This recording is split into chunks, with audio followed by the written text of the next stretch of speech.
Hello बच्चों, अस्सलाम वालेकुम। Welcome back to my YouTube channel. आप सबको खुश आमदीद है मेरे यूट्यूब चैनल पर। आज हम फिर से मुलाकात कर रहे हैं न्यू टॉपिक के साथ। और आज का जो टॉपिक है वो हमारे पास है न्यूक्लियोटाइड। हमने प्रीवियस वीडियो में हमने न्यूक्लिक एसिड को डिस्कस किया था और उसके मुतलिक और उसके रिलेटेड हमने कुछ बातें की थी। तो हमने वहां पर डिस्कस किया था कि न्यूक्लिक एसिड क्या है, हमारे पास एक पॉलीमर है और ये किसका बना होता है, न्यूक्लियोटाइड का बना हुआ होता है। और न्यूक्लियोटाइड हमने कहा था कि एक मोनोमर है, ठीक है। फिर मैंने कहा था कि न्यूक्लियोटाइड को हम तफसीली से और डिटेल से हम डिस्कस करेंगे। आज हम इस वीडियो में हम न्यूक्लियोटाइड को डिस्कस करेंगे। सबसे पहले nucleotide. Nucleotide are the monomer of nucleic acid. Nucleotide क्या है, एक न्यूक्लिक एसिड का एक क्या है, मोनोमर है। मींस एक छोटा मॉलिक्यूल है। मोनो मींस वन, मर मींस यूनिट, मींस एक मॉलिक्यूल है, ठीक है। जैसे हमारे पास देखो, आपने देखी होगी कि आप नमाज पढ़ते होंगे तो आप नमाज में देखो तस्बीह होती है, क्या होती है, तस्बीह होती है। तो उस तस्बीह के क्या होते हैं, दाने होते हैं, छोटे छोटे दाने होते हैं। क्या होते हैं, तस्बीह के छोटे छोटे दाने होते हैं। तो न्यूक्लियोटाइड भी इसी तरह है कि ये भी मोनोमर, ये भी न्यूक्लियोटाइड, ये भी न्यूक्लियोटाइड और ये भी न्यूक्लियोटाइड। मींस क्या है, एक मोनोमर है। ये तस्बीह के क्या है, एक छोटे छोटे दाने क्या है, एक मोनोमर है, ठीक है। और पूरी तस्बीह क्या है, एक पॉलीमर है। और ये छोटे छोटे दाने क्या होते हैं, ये हमारे पास मोनोमर होते हैं। तो इसी तरह हमारे पास न्यूक्लियोटाइड भी ऐसे अरेंज होते हैं, ठीक है, तस्वीर की दाने की तरह। ये न्यूक्लियोटाइड, ये न्यूक्लियोटाइड, ये न्यूक्लियोटाइड और ये भी न्यूक्लियोटाइड। में छोटे छोटे न्यूक्लियोटाइड आपस में मिलकर क्या बनाते हैं, एक न्यूक्लिक एसिड बनाते हैं, ठीक है। न्यूक्लियोटाइड क्या है, हमारे पास एक मोनोमर है, ठीक है। अब हम आते हैं अब आपको समझ आ गया कि न्यूक्लियोटाइड क्या है, ठीक है। न्यूक्लियोटाइड क्या है, एक मोनोमर है किसका, न्यूक्लिक एसिड का, ठीक है। अब हम आते हैं कंपोजिशन ऑफ न्यूक्लियोटाइड कि न्यूक्लियोटाइड किस चीज का बना हुआ है, ठीक है, कि उसमें क्या क्या है, क्या कंसिस्ट रखता है, क्या उसके अंदर कंटेन है। तो हम वो देखेंगे कि पहली चीज आती है पेंटोस शुगर। इसमें क्या आती है हमारे पास, पेंटोस शुगर। और दूसरी चीज हमारे पास आती है नाइट्रोजीनियस बेस। और थर्ड हमारे पास आता है फॉस्फेट ग्रुप और फॉस्फोरिक एसिड। दोनों आप नाम दे सकते हैं, एक फॉस्फेट ग्रुप और फॉस्फोरिक एसिड आप नाम दे सकते हैं, ठीक है। हम तफसीली से इसको बयान करते हैं डिटेल के अंदर। Pentose sugar, what is pentose sugar और the role of pentose sugar in nucleotide, ठीक है। ये न्यूक्लियोटाइड में इसका रोल क्या है, इस काम क्या है, इसकी एडिशन है, इसकी क्या करता है, हम वो डिस्कस करेंगे, ठीक है। पेंटोस शुगर को हम राइबोज शुगर भी कहते हैं। क्या कहते हैं इसको हम, राइबोज शुगर भी कहते हैं, ठीक है। पेंटोस को हम राइबोज शुगर भी कहते हैं। और पेंटोस शुगर डीएनए के अंदर, बातों को समझेगा और मैं इंशाल्लाह स्लोली पढ़ता हूं और हर वर्ड को मैं इन डिटेल की आपको समझाऊंगा, अंडरस्टूड करवाऊंगा, ठीक है। आप टेंशन ना लीजिएगा। और ये जो मैं पढ़ा रहा हूं आपको न्यूक्लिक एसिड का पूरा फुल कोर्स है, ठीक है। मैं फेडरल और सिंटैक्स, ठीक है। फेडरल मेरे पास इस्लामाबाद का है और जो सिंटैक्स वर्क है वो हमारे पास जामशोर का है, ठीक है। तो मैं दोनों को कंबाइन करके पढ़ा रहा हूँ, आप टेंशन ना लें, ना सिंध वाले और ना फेडरल वाले, इस्लामाबाद वाले, ठीक है। तो मैं दोनों को कंबाइन करके पढ़ा रहा हूँ, ठीक है। दोनों परेशान नहीं होइएगा, ठीक है। हम बात कर रहे थे कि पेंटोस शुगर को हम राइबोज शुगर भी कहते हैं, ठीक है। और पेंटोस शुगर डीएनए के अंदर कौन सी होती है, डीऑक्सी राइबो होती है, ठीक है। पेंटोस शुगर डीएनए के अंदर कौन सी होती है, deoxy ribo. D means remove, oxy means oxygen, ribo means pentose sugar. Means DNA के अंदर पेंटोस शुगर से ऑक्सीजन क्या होता है, रिमूव होता है। हम नेक्स्ट वीडियो में इसके बाद हम जो वीडियो आएगी हम उसमें डिस्कस करेंगे। हम यहाँ पे इसको डिस्कस नहीं कर रहे फिलहाल, ठीक है। हम आप खाली समझ लें कि पेंटोस शुगर डीएनए के अंदर हमारे पास डीऑक्सी राइबो होती है, ठीक है। बस यहां तक समझेगा। नेक्स्ट इसके बाद है आरएनए, ठीक है। पेंटोस शुगर आरएनए के अंदर क्या होती है, राइबोस होती है। क्या होती है, राइबोस। इसमें से ना ऑक्सीजन रिमूव होता है, ना हाइड्रोजन, कुछ भी रिमूव नहीं होता। इसमें क्या होती है, pure pentose sugar, pure ribose sugar होती है आरएनए के अंदर, ठीक है। और इस पेंटो शुगर का फॉर्मूला है C5H12H10 होगा, सी H10 होगा, मैंने यहाँ पे रजिस्टर कर दी है माजिद के साथ, सॉरी। क्या होगा C5H10O5, ठीक है, C5H10O5, इसको हम कहते हैं, इसका ये फार्मूला क्या है, मॉलिक्यूलर फार्मूला, एम्पिरिकल फार्मूला इसका, तो इसको हम कहते हैं पेंटो शुगर को 5 कार्बन वाली शुगर, ठीक है। आपको समझने के लिए मैंने बिल्कुल आसानी कर दी है, 5 कार्बन वाली शुगर मीन्स 5 कार्बन वाली शुगर, ठीक है। और ये हमारे पास होगी पेंटो शुगर। अब हम आते हैं फॉस्फोरिक एसिड या फॉस्फेट ग्रुप, ठीक है। फॉस्फोरिक एसिड क्या है, common compound component of both nucleotide, ये दोनों न्यूक्लियोटाइड में क्या होती है, कॉमन कंपोनेंट है, मींस न्यूक्लियोटाइड हमारे पास इस न्यूक्लियोटाइड में भी आता है और इस न्यूक्लियोटाइड में भी आता है, मींस दोनों न्यूक्लियोटाइड में आता है। अब आपका सवाल ये होगा, आप ये सोच रहे होंगे, आप ये थिंक कर रहे होंगे कि सर ये न्यूक्लियोटाइड है कौन से, दो न्यूक्लियोटाइड कौन से, एक भैया डीएनए का और एक हमारे पास आरएनए का, ठीक है। डीएनए का और आरएनए के डीएनए और आरएनए का जो न्यूक्लियोटाइड है ना, ये दोनों न्यूक्लियोटाइड के अंदर हमारे पास क्या होती है, कौन सी चीज कॉमन होती है, फॉस्फोरिक एसिड कॉमन होता है, ठीक है। इसके बाद which provides acidic properties to DNA and RNA, ये फॉस्फोरिक एसिड करता क्या है, इनका रोल क्या है, ठीक है।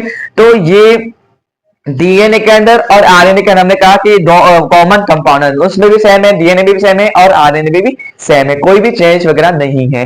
तो ये क्या करता है कि इच प्रोवाइड एसिडिक, हम डिस्कस कर रहे थे कि फॉस्फोरिक एसिड के फॉस्फोरिक एसिड क्या है, डीएनए के अंदर और आरएनए के अंदर, डीएनए के अंदर और आरएनए के अंदर क्या करता है, एसिडिक प्रॉपर्टी देता है, एसिडिक नेचर देता है, क्या देता है, एसिडिक नेचर देता है। आपसे कोई पूछे कि डीएनए और आरएनए, डीएनए और आरएनए का नेचर क्या है इसका नेचर क्या है, तो आप क्या कहेंगे, एसिडिक है, क्या कहेंगे, एसिडिक है। क्या इसका नेचर, इसका नेचर क्या है, एसिडिक है। डीएनए और आरएनए का नेचर क्या है, एसिडिक है। क्यों क्या एसिडिक है, क्योंकि the presence of phosphoric acid, इसमें क्या प्रेजेंट होता है जिसको हम न्यूक्लिक इसको हम एसिडिक एसिड कहते हैं, इसका नेचर भी एसिडिक कहते हैं, इसकी प्रॉपर्टीज भी कहते हैं एसिडिक कहते हैं। क्या होता है प्रेजेंट इसके अंदर, फॉस्फोरिक एसिड प्रेजेंट होता है। मैं आपको सिंपल वर्ड में बताऊं कि डीएनए के अंदर और आरएनए के अंदर, डीएनए के अंदर और आरएनए के अंदर एसिडिक प्रॉपर्टीज कौन देता है, फॉस्फोरिक एसिड देता है। इसी वजह से हम डीएनए और आरएनए का नेचर क्या होता है, एसिडिक होता है, ठीक है। अब आते हैं कि फॉस्फोरिक एसिड की पहचान क्या है, इसका फॉर्मूला क्या है, तो इसका फॉर्मूला है H3PO4, H3PO4 इसका क्या है, फॉर्मूला है। अब हम आते हैं नाइट्रोजीनियस बेस के अंदर, किसके अंदर, नाइट्रोजीनियस बेस के अंदर। तो what is nitrogenous base, nitrogen containing ring structure, nitrogen containing ring structure are called base, ठीक है।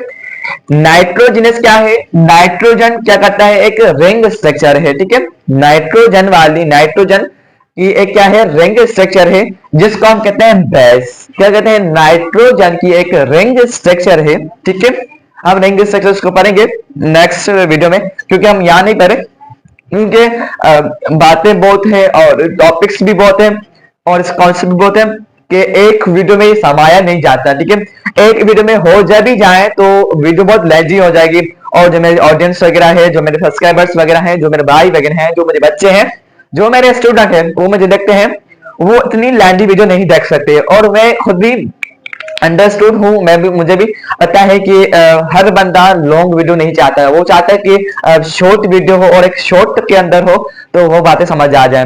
तो मेरी भी ये सोच है कि छोटी वीडियो बनाओ, 15 से 16 मिनट के अंदर बना दूं कि कुछ टॉपिक क्लियर हो जाए और इजीली क्लियर हो जाए, कि हर बच्चे को समझ आ जाए और आसान से क्लियर करूं और डीपली क्लियर करूं। सो इसी वजह से मैंने स्ट्रक्चर ऑफ न्यूक्लियोटाइड नहीं बनाया, क्योंकि मैं नेक्स्ट वीडियो में, क्योंकि स्ट्रक्चर ऑफ न्यूक्लियोटाइड बहुत एक लेंथी टॉपिक है और इसके एक स्ट्रक्चर बनानी पड़ेगी, तो इसके कुछ बॉन्ड्स वगैरह होंगे, लिंक्स वगैरह होंगी, तो हम उसको नेक्स्ट वीडियो में मैंने कहा डिस्कस करेंगे। तो आपको बता दूं कि एक बहुत बड़े टॉपिक है और इसको आधे आधे करें तो बेहतर रहेगा और आप मायूस ना हो जाएगा, आप इसको डिस्करेज नहीं किया होगा कि इसके बाद ये भी जो वीडियो आ रही है आधी आधी वीडियो आ रही है, मींस के पार्ट्स में वीडियो आ रही है आपके, मैंने इसकी न्यूक्लिक एसिड मैंने प्लेलिस्ट बना ली है। आप देखेंगे मेरे पेज के अंदर कि मैंने नाम दिया है मीसम अब्बास, मीसम PCBM वाला, कि इसके आप निकलवाएंगे और आपको थंबनेल पे आपको मेरा फोटो मिलेगा और आपको न्यूक्लिक एसिड आपको नाम दिखाई देगा। तो आप उस प्लेलिस्ट में जाएंगे तो आपको सारे उसके पार्ट्स वगैरह और उसके जो भी सीरीज वगैरह होगी आपको ये दिखाई देगी। ठीक है, सो गाइस हम आज कर रहे थे कि हम बता रहे थे कि DNA और RNA का एसिडिक नेचर है। ठीक है, सो ये हमारा हो गया। अब हम बात कर रहे थे कि नाइट्रोजनस बेस के अंदर कि नाइट्रोजनस बेस क्या है। Nitrogenous base containing ring structures, nitrogen क्या है, एक रिंग स्ट्रक्चर है जिसको हम कहते हैं बेस कहते हैं। क्या कहते हैं, नाइट्रोजन की क्या है, एक रिंग स्ट्रक्चर है, इसको हम कहते हैं बेस। ठीक है, क्यों कहते हैं base, because of unsharing pair of electron on nitrogenous base, nitrogen base. ठीक है, nitrogen atom, sorry nitrogen atom के अंदर क्या होता है, अनशेयरिंग इलेक्ट्रॉन होते हैं। वो क्या कहते हैं, नाइट्रोजन एटम क्या करता है, वो अपने इलेक्ट्रॉन शेयर नहीं करता, किसी और से शेयर नहीं करता, उसके इलेक्ट्रॉन क्या होते हैं, अनशेयर होते हैं। क्या होते हैं, किसी से राब्ता नहीं करता, किसी से कम्युनिकेट नहीं करते, अनशेयर होते हैं। इसी वजह से उसका नाम इसी वजह से कहते हैं, हम इसको बेस कहते हैं। आई अगेन रिपीट कि नाइट्रोजन क्या है, एक रिंग स्ट्रक्चर है, इसको कहते हैं हम इसको कहते हैं बेस। क्यों बेस कहते हैं, because unsharing of electron of nitrogen atom, nitrogen atom के अंदर जो इलेक्ट्रॉन होते हैं वो क्या होते हैं, अनशेयरिंग होते हैं। क्या होते हैं, अनशेयरिंग। ठीक है, अनशेयरिंग होते हैं, इसी वजह से उसको हम बेस कहते हैं। ठीक है, अब इस नाइट्रोजन बेस को हमने दो मेजर क्लास में इसको हमने डिवाइड किया गया है, फर्दर मेजर्स को डिवाइड किया गया है। ठीक है, सो कौन सी हमारे पास, एक हमारे पास है प्यूराइन, ठीक है, और पारामिडाइन। ठीक है, ये हमारे पास पारामिडाइन और ये हमारे पास प्यूराइन। ठीक है, पारामिडाइन क्या है, सिंगल रिंग है। क्या होती है, पारामिडाइन के अंदर क्या होती है, सिंगल रिंग होती है। और ये हमारे पास पारामिडाइन 3 किस्म के होते हैं, 3 तरह होते हैं, 3 तरह होते हैं। ठीक है, एक हमारे पास साइटोसिन, थामाइन, यूरेसिल। ठीक है, उसको हम डिस्कस करेंगे बाद में। इसके बाद है हमारे पास प्यूराइन। ठीक है, अब प्यूराइन क्या है, डबल रिंग है। ये क्या होती है, सिंगल रिंग है, मींस क्या होती है, इसके अंदर सिंगल रिंग होती है। कुछ इस तरीके से हम करेंगे, इसके बाद में आपको मैं नेक्स्ट वीडियो में इसको बता भी दूंगा कि रिंग कैसे बनाएंगे और सारा कुछ हम इसको सीखेंगे। ठीक है, आप बने रहे मेरे साथ और इंशाल्लाह स्टेप बाय स्टेप हम सीरीज वाइज हम डिस्कस करेंगे। अब कोई भी चीज और कोई भी लेटर्स या कुछ भी हम टॉपिक नहीं छोड़ेंगे, क्योंकि इंसान है, छूट जाते हैं, इंसान से गलती होती है, तो छूट भी जाए तो आप मुझे कमेंट में बता देगा कि मैं उसको क्लियर कर दूंगा। ठीक है, सो हम हर टॉपिक और हर वर्ड को हम डिस्कस करेंगे इंशाल्लाह इन डिटेल के अंदर। सो मैं अर्ज कर रहा था कि पारामिडाइन क्या है, सिंगल रिंग है। ठीक है, कुछ इस तरीके से ये रिंग कैसे होती है, ये क्या है, एक हमारे पास सिंगल रिंग है। ठीक है, और इसी तरह इसके अपोजिट है प्यूराइन। ठीक है, और ये क्या है, डबल रिंग होती है, कुछ इस तरीके से आप देखेंगे, ये कुछ इस तरीके से। अब ये क्या होगी, डबल रिंग होगी। क्या होगी, ये डबल रिंग होगी। ठीक है, क्या होगी, ये डबल रिंग होगी। इसको कहते हैं प्यूराइन, इसको कहते हैं हम पारामिडाइन। कुछ इसका डिफरेंस ये भी आपको याद रहे। ठीक है, और पारामिडाइन के हमारे पास 3 टाइप है और हमारे पास प्यूराइन के हमारे पास 2 टाइप है। इस क्यों कहते हैं, क्यों टाइप है इसके, इसे 3 इसके 2 क्यों है, क्योंकि साइटोसिन और थाइमिन, यूरेसिल के क्या है, सिंगल चेन है। ठीक है, कुछ इस तरीके से।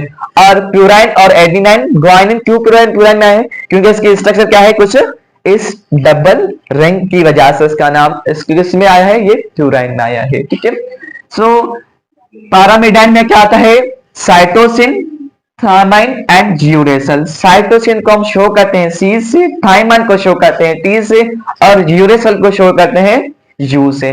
और इसी तरह प्यूराइन के अंदर एडेनिन को शो करते हैं ए से और ग्वानिन को शो करते हैं जी से। ठीक है, सो थाइमाइन हमारे पास क्या होता है, ओनली फाउंड इन डीएनए। किसमें फाउंड होता है, ये खाली डीएनए के अंदर होता है, ओनली फाउंड इन डीएनए, ये आरएनए के अंदर नहीं होता। थाइमाइन हमारे पास डीएनए के अंदर मौजूद होता है, आरएनए के अंदर मौजूद नहीं होता। आपको ये पॉइंट ऑफ से आपको याद रखना पड़ेगा। और uracil only found in RNA, क्योंकि आरएनए के अंदर क्या होता है, यूरेसिल मौजूद होता है और डीएनए के अंदर यूरेसिल मौजूद नहीं होता। ये दोनों का फर्क है, आपको याद होना चाहिए एमसीक्यूज के पॉइंट ऑफ व्यू से कि थाइमाइन के अंदर क्या, थाइमाइन किसमें मौजूद होता है, डीएनए के अंदर मौजूद होता है। ठीक है, और यूरेसिल हमारे पास आरएनए के अंदर मौजूद होता है। आई होप आपको ये समझ आया होगा। ठीक है, तो चलते हैं अब। the nucleotide is without phosphate are called nucleoside. आप इस बातों को समझेगा थोड़ा सा।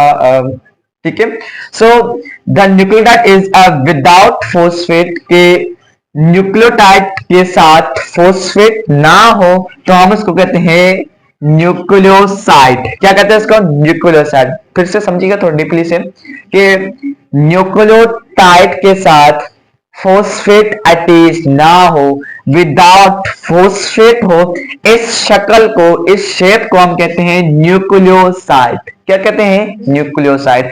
अब आप डिफाइन कैसे करेंगे, व्हाट डिस्क्राइब द न्यूक्लियोसाइड, कहेंगे कि the nucleotide is without phosphate is called nucleoside. Nucleotide के साथ फोस्फेट अटैच ना हो, फॉस्फोरिक एसिड या हम यूं कहें phosphate group, phosphoric acid attach ना हो, साथ फोस्फेट अटैच ना हो, तो वो क्या कहलाता है, वो हमारे पास न्यूक्लियोसाइड कहलाता है। हम जल्दी जल्दी पढ़ते जाएं क्योंकि हमारे वीडियो बहुत लेंथी हो गई, 20 मिनट की हो गई। सो हम इसको जल्दी से रैपिडली इसको डिस्कस करेंगे। अच्छा, जल्दी हम जा रहे हैं कि nucleotide with one phosphate group are called. ठीक है, तो हमने कहा कि न्यूक्लियोटाइड से फोस्फेट अटैच ना हो तो उसको हम कहते हैं न्यूक्लियोसाइड। और इसी न्यूक्लियोसाइड से हमारे पास क्या हो, एक वन फॉस्फेट अटैच हो। इस न्यूक्लियोटाइड के साथ क्या हो, वन फॉस्फेट अटैच हो, तो हम वो कहलाता है न्यूक्लियोसाइड मोनोफॉस्फेट। ठीक है, इसी न्यूक्लियोटाइड के साथ वन फॉस्फेट अटैच हो, हम इसको कहते हैं न्यूक्लियोसाइड मोनोफॉस्फेट। और इसी न्यूक्लियोटाइड के साथ हमारे पास टू फॉस्फेट ग्रुप अटैच हो तो इसको कहते हैं न्यूक्लियोसाइड डाइफॉस्फेट। ठीक है, और इसी न्यूक्लियोटाइड के साथ हमारे पास थ्री फॉस्फेट अटैच हो तो इसको हम कहते हैं न्यूक्लियोसाइड ट्राइफॉस्फेट। जैसे हम फॉस्फेट बढ़ते जाएंगे ऐसे हमारे पास ट्राई डाई तो हम बढ़ते जाएंगे। ठीक है, सो एक फॉस्फेट अटैच हो तो मोनोफॉस्फेट, दो फॉस्फेट अटैच हो तो डाइफॉस्फेट, एंड थ्री हमारे पास फॉस्फेट अटैच हो तो उसको हम कहते हैं ट्राइफॉस्फेट कहते हैं। ठीक है, सो हेल्पफुली आपको फुल रहा होगा और आपको समझ आएगा छोटा मोटा लेक्चर। तो ठीक है, हम नेक्स्ट वीडियो में मुलाकात करेंगे और स्ट्रक्चर ऑफ न्यूक्लियोटाइड को हमने यहाँ पे डिस्कस नहीं किया, हम नेक्स्ट वीडियो में डिस्कस करेंगे। सो अभी तक मुझे दें इजाजत, इंशाल्लाह नेक्स्ट वीडियो में हम मुलाकात करेंगे। थैंक्स फॉर वॉचिंग, अल्लाह हाफ़िज़।